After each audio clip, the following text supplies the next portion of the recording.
The news of David Roback's death, the musical soul of Mazzy Star, was reduced to just a few brief lines with no cause given. 2 days later, a statement emerged: metastatic cancer. Yet those closest to him insisted they had never known he was ill. No hospital records, no photographs from his final months. Only a single email was sent to a handful of news outlets at midnight with a request to delay publishing the reason. Why? No one has explained. The funeral was so private that even some longtime collaborators were not invited. More striking still, immediately afterward, Hope Sandoval vanished without a trace. It wasn't just avoiding interviews.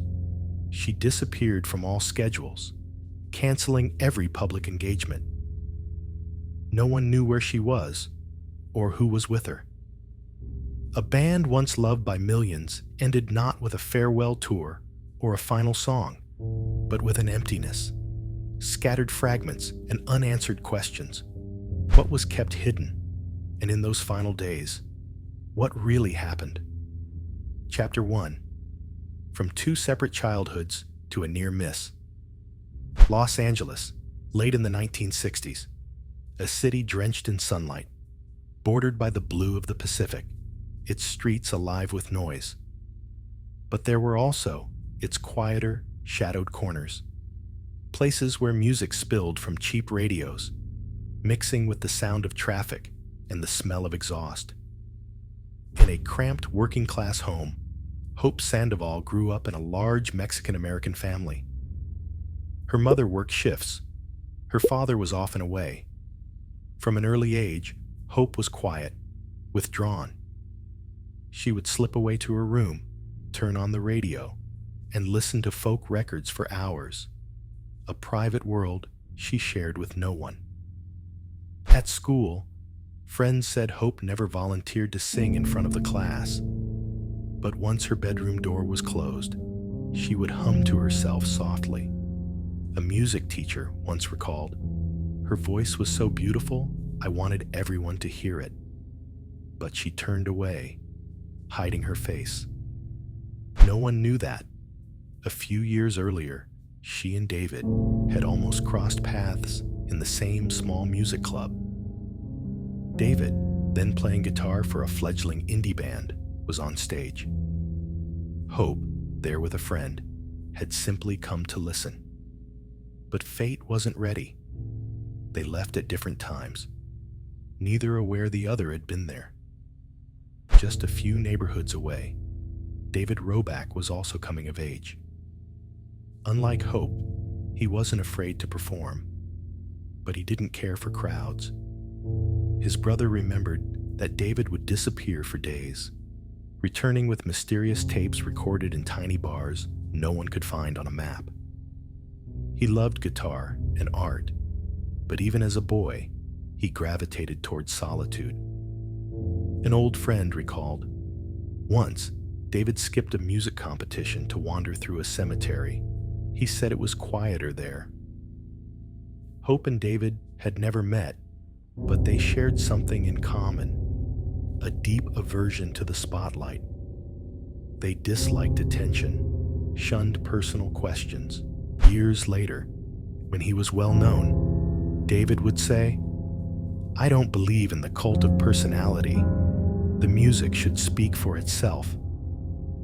Hope never chased a star image either. Once, when a reporter asked her about her childhood, she smiled faintly.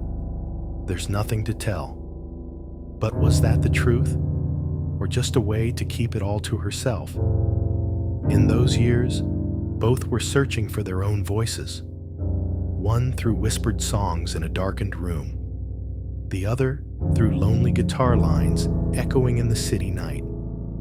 Neither knew that when they finally did meet, it wouldn't be through an introduction or a planned collaboration, but because of an unexpected lineup change in the middle of a half-finished tour.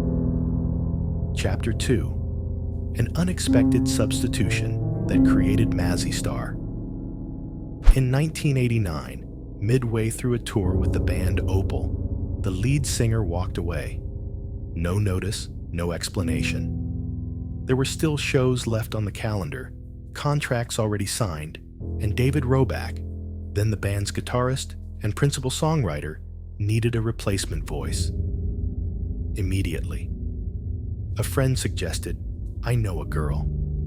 Her voice, it's like no one else's." That name was Hope Sandoval. In her early 20s at the time, she had her own small band, but had never stepped beyond the intimate stages of California's local clubs. Hope agreed, but with one condition. No one asked me to talk much on stage. Their first meeting wasn't in a recording studio or at a label office. It was during a last-minute rehearsal. Hope stood at the corner of the stage, gripping the microphone, eyes fixed on the wooden floor. David struck a few chords, the guitar's tone lingering, blending with the soft buzz of the amp. When Hope began to sing, the room fell completely still. Her voice was low, warm, like a thin ribbon of smoke. That night, the audience didn't know who she was. There was no introduction, no greeting, just songs that unfolded and ended to polite, measured applause. One sound technician later recalled, "They didn't talk much, but there was clearly a connection, like they were tuned to the same frequency." After the tour, David invited Hope to record. They didn't choose a high-end studio. Instead, they rented a small space with dim yellow lights and felt-lined walls to hold the sound. David handed Hope a few unfinished tracks. She listened, then nodded, "Let me try." And so, the first demos of Mazzy Star were born. Their debut album, She Hangs Brightly, 1990, sounded nothing like Opal. The pace was slower, more dreamlike. David's guitar lines drifted like cigarette smoke through an open window, while Hope's voice felt like a whisper meant for just one person. The song Blue Flower unexpectedly found its way onto college radio, then began to spread to independent stations. Even with growing interest, they refused interview requests. One journalist recalled, "I arranged to meet them at a hotel.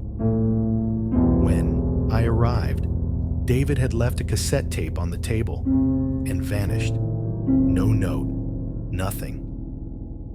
They cared nothing for marketing strategies, no trend chasing, no glossy photo shoots to accompany the album. They simply kept writing and recording, and their silence only made listeners more curious.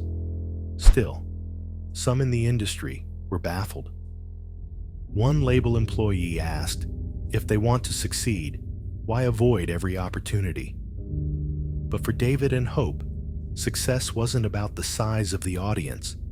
It was about holding on to exactly what they wanted to create. Then, in 1993, they stepped into the studio to make their second album, So Tonight That I Might See. No one could have predicted that during this process, they would create a song that would become iconic, sending Mazzy Star's name across America and pulling them into the spotlight they had spent their careers avoiding. What happens when a band built on mystery and retreat suddenly finds the world watching their every move? Chapter 3. The hit that took them to the top, and the love story no one talks about. In 1994, Fade Into You swept across America. The song played on radios, in coffee shops, even in the background of hit television shows. Mazzy Star was invited to perform on larger stages before audiences bigger than they had ever faced. In the midst of that moment, a quiet personal connection began to form. Hope Sandoval met William Reed, the guitarist of the Jesus and Mary Chain, when their touring schedules briefly overlapped. They soon collaborated on the song, Sometimes Always, released as a single by the Jesus and Mary Chain. The lyrics were a conversation between former lovers, one trying to rekindle what was lost, the other firmly refusing. To the public, it was simply a well-acted duet, but William later admitted in an interview, "I was in love with Hope, and it was the worst time of my life. Horrible, horrible, horrible." A short statement, but heavy enough to leave a trail of unanswered questions. Hope never commented. She neither confirmed nor denied. On stage, she kept her usual habit, avoiding eye contact with the audience, never mentioning William's name. A recording engineer recalled an odd moment. One day, during a session, Hope took a short phone call. She listened in silence, didn't say a word, then hung up and left the room. No one knew who she had been speaking to, and the session stopped for the day. For those who worked with her, Hope was an enigma. She shared nothing of her personal life, never spoke of her family, and steered away from intimate questions. A friend once said, "She told me, if the public knows too much about my life, the music loses its power." It could have been an artistic philosophy, or a shield to protect herself from being hurt. Even so, the press began to take more interest in her private world.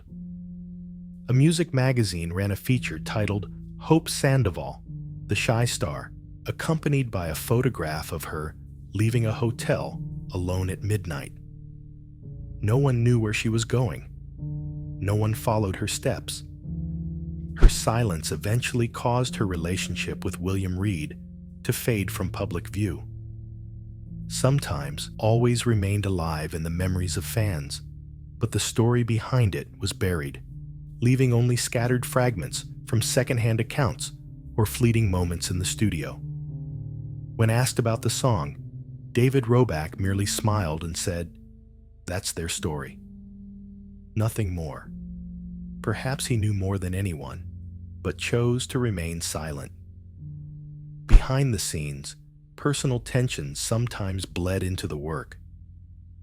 One touring crew member remembered a rehearsal ending abruptly when Hope refused to sing a certain song. No one knew the reason, only that it might have touched a memory she didn't want to revisit. Outwardly, Mazzy Star kept touring, kept recording. But inside, there were silences no one could explain. Silences that would later become a signature whenever Hope Sandoval's name was mentioned. Was this love story simply a brief chapter, or a missing piece that might explain why Hope has always chosen to keep her distance from the world? Chapter 4. The Spotlight and the Decision to Begin Stepping Back. By the mid-1990s, Fade Into You had become a phenomenon. The song opened doors to bigger stages, longer tour contracts, and invitations to appear on top television programs. To audiences, it looked like Mazzy Star was at the height of their success. But for David and Hope, the spotlight had already begun to feel blinding. Hope had always kept her distance from the public.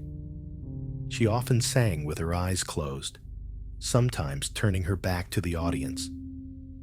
Interviews became something she went out of her way to avoid. On stage, if the crowd grew too loud or disrespectful, she would not hesitate to set the microphone down. One touring crew member recalled, "Once, just minutes into a show, Hope stopped, looked down at the front row, then walked off stage. David followed. The concert ended without a single explanation.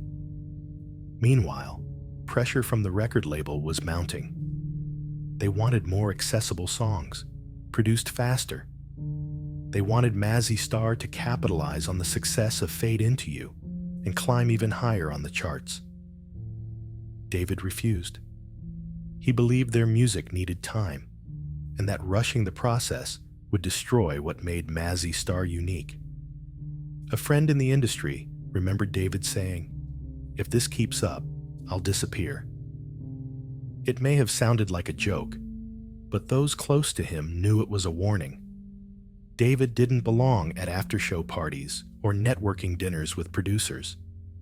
He preferred to be alone in the studio or wandering into small music clubs in search of inspiration. The media's gaze also turned more sharply toward Hope. Articles described her as difficult to approach or a silent diva. Some critics went so far as to call her unprofessional for leaving shows mid-performance. These portrayals only made her withdraw further. Even when they released Among My Swan in 1996, the atmosphere within the band had shifted. The album was moderately successful, but it no longer created the wave their earlier work had. The tour schedule grew shorter. Public appearances became rare. Some say this was the moment David and Hope began laying the groundwork for their retreat, not because the music had failed, but because they wanted to protect it from the machinery of the industry. Others believed the bright light of success had begun to expose cracks they preferred to keep hidden. On the surface, Mazzy Star was still a functioning band. Behind the scenes, they had already started closing doors to the outside world. And once those doors were shut, very few people would be able to open them again. The question was, once they stepped away from the spotlight, would they ever want to return? Chapter 5, Almost Disappearing, but Guarding a Secret Vault of Music. After Among My Swan, in 1996, Mazzy Star never announced a breakup. They didn't even say they were taking a hiatus. They simply vanished. No tours, no interviews, no television appearances. For fans, it was an unexpected silence. Hope Sandoval began to reappear, but not under the name Mazzy Star. She formed the project Hope Sandoval and the Warm Inventions, releasing her own albums while keeping her understated private style. The shows were small, intimate, far removed from the big stages. Hope rarely spoke to the audience, and sometimes said nothing at all beyond a brief thank you. David Roback, on the other hand, all but disappeared from public view. No press, no interviews, no official collaborations with any major projects. A sound engineer who had worked with him said David continued to write and record, but only in a small studio he trusted. He kept all his demos in a private storage space somewhere in Los Angeles. Very few people knew where it was, and I never once saw him take a recording out unless he felt it was ready. Occasionally, rumors of a Mazzy Star reunion would surface, only to fade away. As the years passed, their albums became collector's items in secondhand record shops, and Fade Into You lingered on the radio like a hazy memory. Then, in 2013, after nearly 2 decades of silence, Mazzy Star quietly returned with Seasons of Your Day. There was no loud launch, no big promotional campaign. But for those who had once loved them, it was an unexpected gift. The song still carried the same feeling, slow, dreamlike, as if time had never passed. In 2018, they released the EP Still. It would be the last new music Mazzy Star would release with both David and Hope in the group. Few knew that this was also the year they lost key members of their team, including drummer Keith Mitchell and stage manager Tom Cashin. The EP was dedicated to their memory. After Still, Mazzy Star stepped back into silence once again. Their rare live shows became even less frequent, and David was seen in public less and less. One person recalled that in their last meeting in Los Angeles, David looked thinner, yet still avoided any questions about his health. From the outside, It looked like a band simply working at its own pace, choosing not to follow the industry's constant churn. But to those paying closer attention, this quiet felt heavier, hinting at something behind the scenes no one could fully see. And then, in early 2020, that silence would be broken, not by a new song, but by news that would shock everyone still following their story. What had happened during those years away from the light, and why did the ending come so suddenly? Chapter 6: A Late Announcement and Unanswered Questions. On February 25th, 2020, the news broke across the press. David Roback, co-founder of Mazzy Star, had died. No cause, no photographs, just a few brief lines. Quiet, much like the way he had lived. Fans were stunned. Close friends said they had never heard him mention being ill.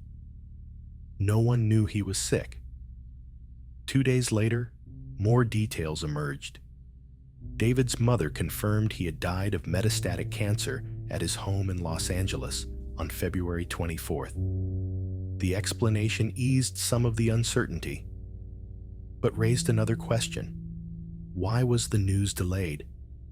Someone in the industry recalled that on the night before the official announcement, an email was sent to a handful of music editors asking them not to publish immediately. The reason was unclear.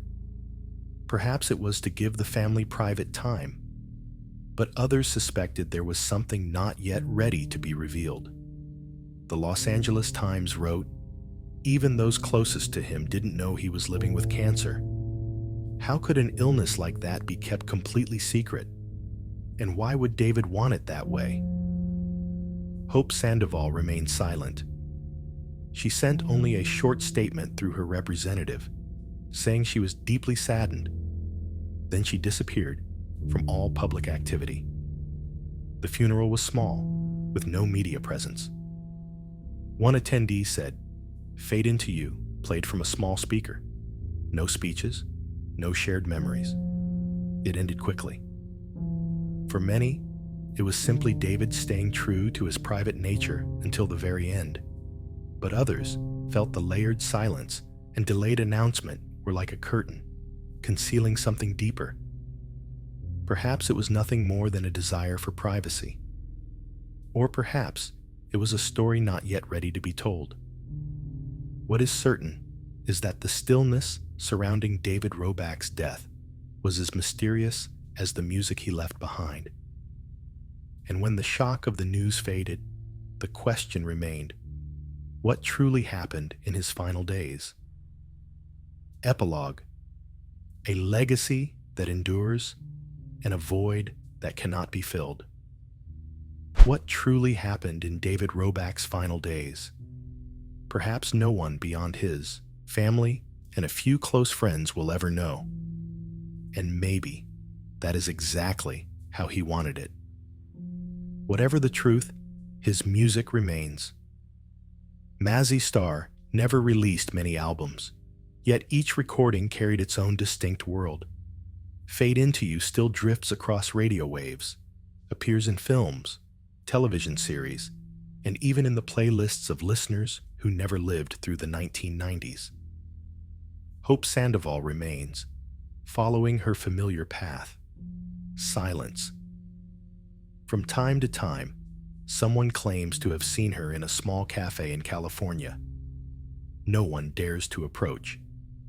She has not released a new album with Mazzy Star, given interviews, or shown any sign of wanting to reopen the past. Those who worked with David say he left behind unreleased recordings, stored somewhere in a private archive, their fate unknown. That treasure, if it exists, now rests with those entrusted with his legacy. The story of Mazzy Star is a paradox. The more famous they became, the more they withdrew. The more they were loved, the more they chose silence. And when loss came, that silence became absolute. For the public, it is a void difficult to accept. But for them, It was a deliberate choice, a way of living and creating on their own terms, free from anyone's demands. The question is, can music survive and be cherished without revealing the lives behind it? Mazzy Star proved that it can. They did not fight the media with noise. They simply vanished when they needed to. Now, all that remains is Hope Sandoval, along with the memories and the soundscapes she once built with David Roback. The space he left behind cannot be filled, just as their music cannot be replaced. And so, the final question lingers. If an artist spends a lifetime avoiding the spotlight, should we try to uncover the secrets they left behind, or let them live on, like the melodies that never fade?